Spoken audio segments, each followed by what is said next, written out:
अस्पताल के भीतर 4 की संख्या में आए अपराधियों ने जनाजन गोली मार मौके से फरार हुए। फिलहाल मौके पर इसके साथ साथ SDPO2 सचिवालय भी पहुंच गए हैं और पूरे मामले की जांच की गई है। सबसे बड़ा सवाल ये उठ रहा है कि इतनी सुरक्षा व्यवस्था टाइट होने के बाद भी अस्पताल में अपराधी बेखौफ से और गोली मार मौके से फरार हुए। फिलहाल सभी चीजों को लेकर पुलिस पूरे मामले की जांच में जुटी हुई है। वहीं अपराधियों की पहचान कर उनकी गिरफ्तारी को लेकर छापेमारी करने की है।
यही देखा कि गोली बंदूक हाथ में लिए हुए थे, रिवॉल्वर हाथ में, छोटा वाला रिवॉल्वर, और निकलते हुए आ रहे थे और कह रहे थे मार देंगे मार देंगे। अब हम भी डर गए कि किसी को लग रहा है मार देंगे। हमारे भी यहाँ पे गार्जियन भर्ती हैं, हमें परिवार भी आया है, तो सब कोई डर गया कि कोई भी यहाँ पे सुरक्षा व्यवस्था अच्छा नहीं है कि किसी को मार सकता है। वो सब कोई यहाँ का पब्लिक डर गया। कितने बजे की घटना घटी? सुबह में घटा है। कितने लोग देखा? मैंने देखा निकलते हुए देखा, अंदर घुसते हुए नहीं देखा। कितने के संख्या में से? लगभग 5 के 6 के सभी का हाथ में हाथ छोटा वाला रिवॉल्वर था। सभी का हाथ? जी जी। और मैं गार्ड से पूछा कि क्या हुआ है अंदर, तो कोई नहीं बता रहे। गोली की आवाज सुनाई दी क्या? नहीं, मैं नीचे था, ऊपर नहीं था। आपके पिताजी एडमिट? हाँ, मेरे पिताजी एडमिट था। कितने बजे? यहाँ पे मेरे परिवार वाला भी डर गया कि जैसा माहौल खराब था, क्या हुआ है।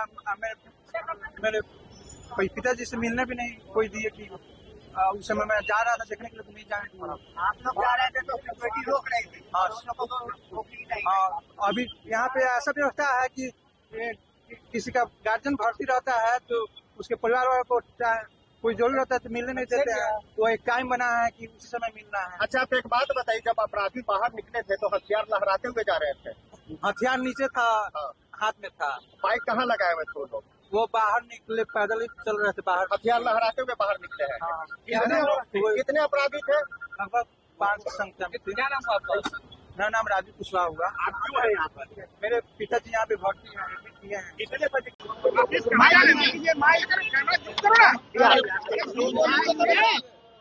मोबाइल ऊपर कर दिया।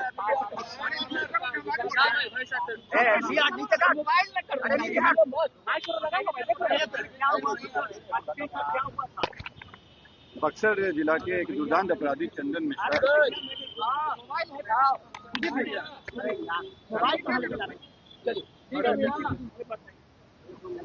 बक्सर जिला के एक दुर्दांत अपराधी चंदन मिश्रा, इनके ऊपर हत्या के दर्जनों केस दर्ज थे और इसमें एक में ये सजा याफ्ता भी है। इनका इतने दुर्दांत अपराधी थे कि इनको यहाँ बक्सर से भागलपुर जेल ट्रांसफर किया गया था और ये इलाजरत होने के कारण इनको पैरोल पे दिया गया था। इसी में इलाज के क्रम में ये यहाँ भर्ती थे। भर्ती रहने में इनके जो संभवतः जो विरोधी गुट वाले थे उनके द्वारा यहाँ आके इनको गोली मारी गई है। कई गोलियां लगी हैं, इनको इलाजरत हैं अभी। और इसमें हम लोग बक्सर पुलिस की मदद से आइडेंटिफाई करवा रहे हैं कि इनका विरोधी गैंग में कौन कौन थे। जो शूटर थे उनका चेहरा हम लोग फोटो मिल गया है और हम लोग आइडेंटिफाई करवा रहे हैं। ये देखने से प्रतीत हो रहा है कि इनकी जो चंदन शेरू गैंग हुआ करता था बक्सर में, उसी गैंग से संबंधित है। बक्सर पुलिस की मदद से हम लोग इनका जो विरोधी ग्रुप है उनके बारे में डिटेल्स निकलवा रहे हैं। जो फोटो आए हैं हम लोग के पास, उसकी पहचान करा के हम लोग जल्दी इसमें कार्रवाई करेंगे। ये गोलियों के जो लगने की संख्या ये पोस्टमार्टम से क्लियर होगा, लेकिन ये क्लियर है कि कई राउंड गोलियां चली हैं।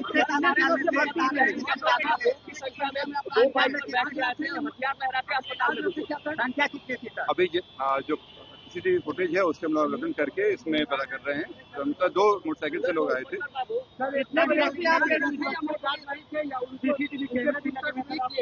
इसमें जो गार्ड यहाँ पे थे उनसे पूछताछ चल रही है कि कैसे वो आए, बिना जांच के, बिना रोक टोक के वो चले गए।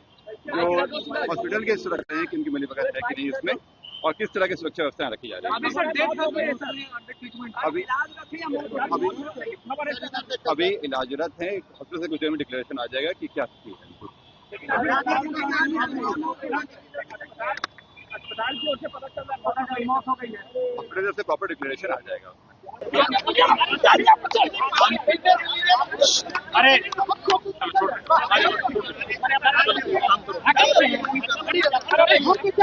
उधर देखिए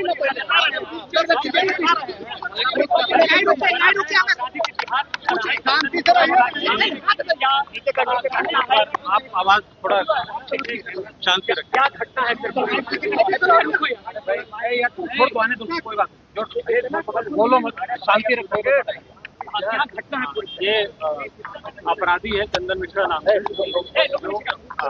जो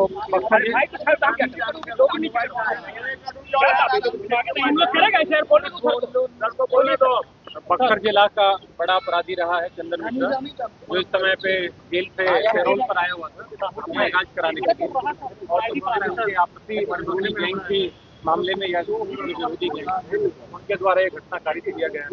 यहाँ पर अपने इलाजरत और कुछ जो अपराधी आए उन्होंने यहाँ पे आके कई गोली को अभी वर्तमान में इलाजरत है, और जो डॉक्टर अपना अभी जब तक डॉक्टर डिक्लेयर नहीं करते तब तक उसके बारे में अभी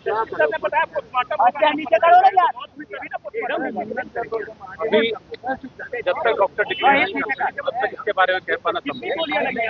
कई गोलियां लगी हैं, ये कितनी गोलियां लगी हैं ये डॉक्टर कितने की संख्या में सर अपराधी थे? व्यवस्था पर ये बड़ा सवाल है। देखिए, ये निश्चित रूप से एक अपराधी, बड़ा दुर्दांत अपराधी था, और गैंग वॉर इनके बीच में आपस में किस कारण से गैंग वॉर हुआ है, या इनके गैंग से नहीं मामले रहे हैं, या विरोधी गैंग जो अपराधी हैं उनको जो है चिन्हित किया जा रहा है। बक्सर जिला के साथ में हम लोग संपर्क में हैं, वहाँ से किस प्रकार से कौन अपराधी हैं, क्या कौन लोग रहे हैं, निश्चित रूप से जो इसको यहाँ पे अस्पताल प्रबंधन की तरफ से जो भी व्यक्ति अंदर में जाते हैं सबकी फ्रिस्किंग करी जाती है। तो इसमें इनकार नहीं किया जा सकता कि कोई यहाँ का सुरक्षा कर्मी की मिलीभगत हो सकती है। तो जो सुरक्षा कर्मी इस समय यहाँ पर ड्यूटी पे थे तो उनकी भी हम लोग पूछताछ करेंगे और पता लगाएंगे कि किस प्रकार से जो अपराधी अंदर में जाते हैं।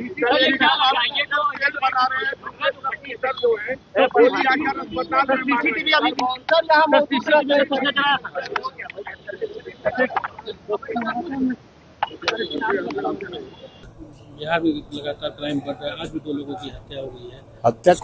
हत्या कोई आप जो समझ रहे हैं भुला गए क्या? अपहरण कितना होता था? अभी हम और ये बैठे हुए हैं, हम इनको मार देंगे, ये हमको मार देंगे, ये क्राइम है।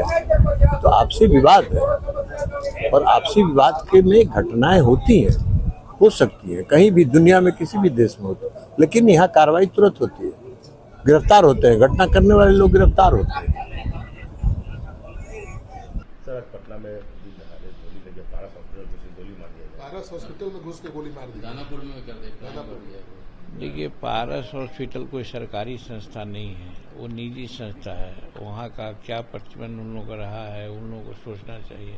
अब घुस करके मारा है तो किसी साधु को नहीं मारा है, आपस में गैंग वार का मामला है। वो लोग तो कहीं भी कुछ कर ले सकते हैं। सरकारी महकमे में, सरकारी अस्पताल में रहता है, अगर बात होती तो मैं कर सकता हूँ, लेकिन उसके बावजूद भी घटना घटी है। आप देखें कि चाहे जो भी घटना घटी है उसकी त्वरित कार्रवाई होती है। और अब तो नीतीश कुमार जी ने एक नया आयाम शुरू कर दिया है कि जो ऐसे कल्प्रिट होते हैं उनको ठोक दिया जाता है, उनको इनकाउंटर कर दिया जाता है। तो आप देखिएगा बहुत लोग इनकाउंटर के चक्कर में पड़ेंगे। तो हम समझते हैं कि भय उत्पन्न होना चाहिए, और उत्पन्न हो रहा है। ये एक्सीडेंटल है कि वहाँ कर लिया, इसमें पारस को चाहिए था अपना उसका सुरक्षा व्यवस्था चुस्त रखना चाहिए था। सिर्फ वो लोग पैसा लेते हैं, मरीजों से काफ़ी पैसा उगाते हैं, उनकी सेवा और उनका सुरक्षा पर ध्यान नहीं देते हैं। ये स्पष्ट होता है कि उनको सावधान रहना चाहिए था। Sir Lalan Singh mutton party दी है, इस पर आरजेडी बोल रहा है कि पिछले साल मछली खाते थे। सावन में मटन पार्टी, सावन में ललन सिंह। नर्स सुरक्षित डॉक्टर। अब कुछ बाकी है बिहार में। 200 मीटर पर हेडक्वार्टर, बगल में थाना, और उस कैदी के साथ 12 राइफल, और उसके बाद डॉक्टर पर क्या बच गया? कुछ बच गया है सर, कुछ बच गया है। बिहार के 13 करोड़ लोगों के जीवन पर हमला।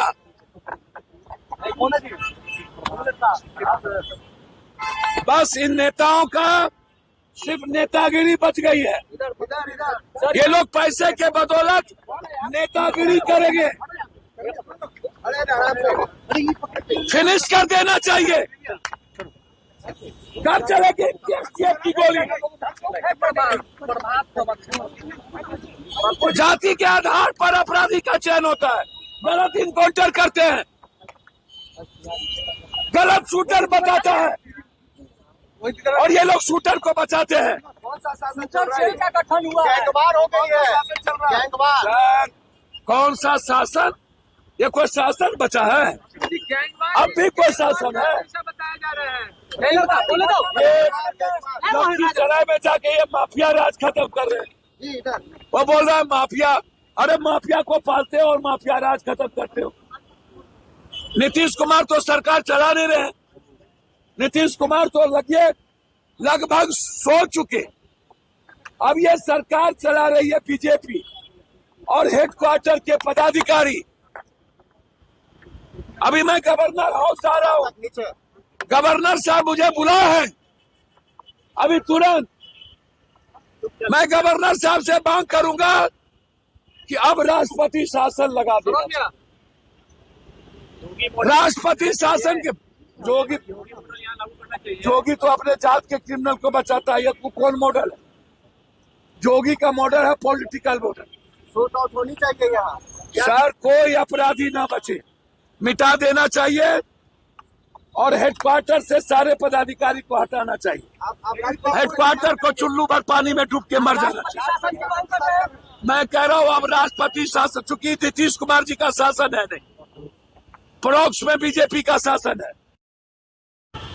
इसलिए हम तो चाहेंगे अब यहाँ राष्ट्रपति भैया रोक क्या दिया गया। अब इनकी बात तो प्रशासन की बात अब पूछा जा रहा है। रोक दिया तो हम क्या करेंगे? नियम कानून का बात नहीं मानेंगे। को नहीं रोका लेकिन आपको रोक दिया। हमारे भाई रोक दिया। अब इससे क्या करें?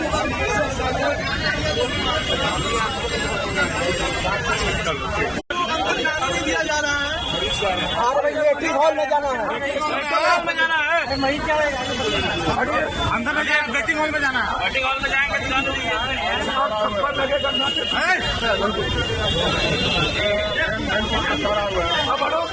ये बात कर रहा हूँ, कैसे बात कर रहा हूँ?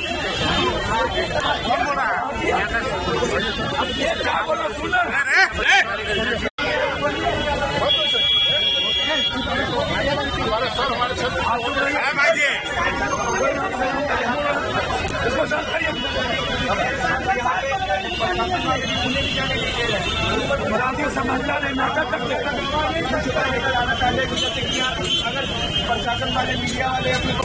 लगातार आपराधिक घटनाओं पे कह रहे हैं कि यही जंगल राज है, चाहे वो पटना में हो या बिहार में। पहले के घटनाएं हुई है, इसके प्रति साहब हमारे नेता भी संवेदनशील हैं, हमारी सरकार भी संवेदनशील है, लेकिन इन सब बातों के साथ साथ हमारी सरकार किसी भी अपराधियों को बचाने का काम नहीं कर रही। हम 48 घंटे 24 पेशेंट को जो है गोली मारी, कैसे देखते हैं? पारस अस्पताल निजी अस्पताल है, उसके भी सुरक्षा कर्मी हैं और सीसीटीवी कैमरा है।